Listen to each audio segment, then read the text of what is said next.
Floopy's on pause, and I'm willing to give someone the rights to it. It's on pause for right now. I may come back to it, I may not, but if someone wants to take over for right now, they can. Hi. Unfortunately, Gwizz decided to give Floopy to me, but I do want that bread though, so here's Floopy DEVLOG 0. For those who don't know, Floopy is a survival game that's about gathering resources, upgrading weapons, evil trees, and making it through the horrors of the night. When I started developing Floopy, the first thing I added was terrain generation. I was able to figure it out with the help of this video by Dizzy Ninja's Dojo. It uses something called Pein Noise, which is a fancy word for whatever this is. Using this height map, we can generate realistic looking terrain.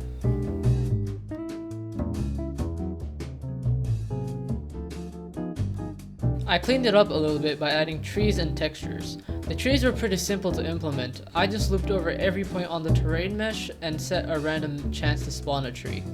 The textures were a little harder, as I needed some shader magic.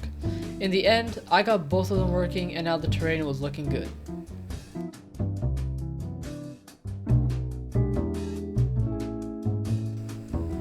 I don't want to make another Minecraft clone since there's already a bunch of those. My idea is for the game to be nice and happy in the day, but at night, the atmosphere changes and it becomes creepier. It's pretty vague right now, but that's just because the game is in very early development and these things are still being decided as I work on it. Leave a comment below if you have any ideas and you want me to add them to the game. Anyways, after finishing up the terrain, I started working on pigs so there's more life in the game. Gwizz made a pretty epic pig model, so I slapped that boy in and now we have Eddie. Like and subscribe to save Eddie. Eddie was probably one of the hardest things I added to the game so far.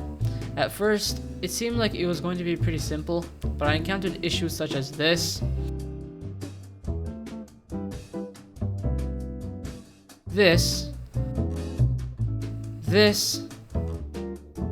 and this.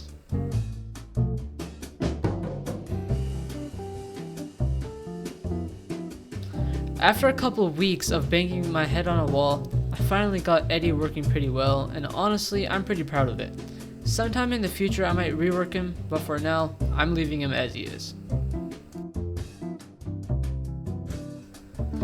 Now we have trees, but what's the point of trees when you can't chop them down? Don't kill me, Team Trees. I started working on an axe, and used a placeholder mesh that I made myself. But unfortunately, I'm not a modeler, so I had to go to my friend for help. But unfortunately, he's not a modeler either. So I had to go to my other friend, who made a pretty decent looking axe, so I'll be using that for now. After getting a good model, I implemented dropping and picking up the axe. It didn't take too long, but like every game developer, I came across some bugs. After fixing those bugs, I programmed the ability to actually chop down trees. It was pretty simple, all I had to do was attach a hitbox to the axe and animate it. Then I added health to the trees, so it takes multiple hits to chop a tree. Finally, I made the axe model render on a separate camera so it wouldn't clip into the ground and other objects. Just for some extra juice, I added a little sway effect to make it more realistic. So that's pretty much everything that I've added to the game so far. As of right now, there isn't that much content, but I have a lot of great ideas, and I'm always open to hear what your guys' ideas are too. So leave a comment below if you have any ideas and would like to see them in the game. Also, join my Discord server. Links in the description, you should consider joining. I'm building a community where you can ask your game dev related questions and show your own projects and work. We got some pretty cool people in there and can't wait for some more to join. Anyways, thanks for watching, and remember like and subscribe or Eddie will continue to be locked in my basement.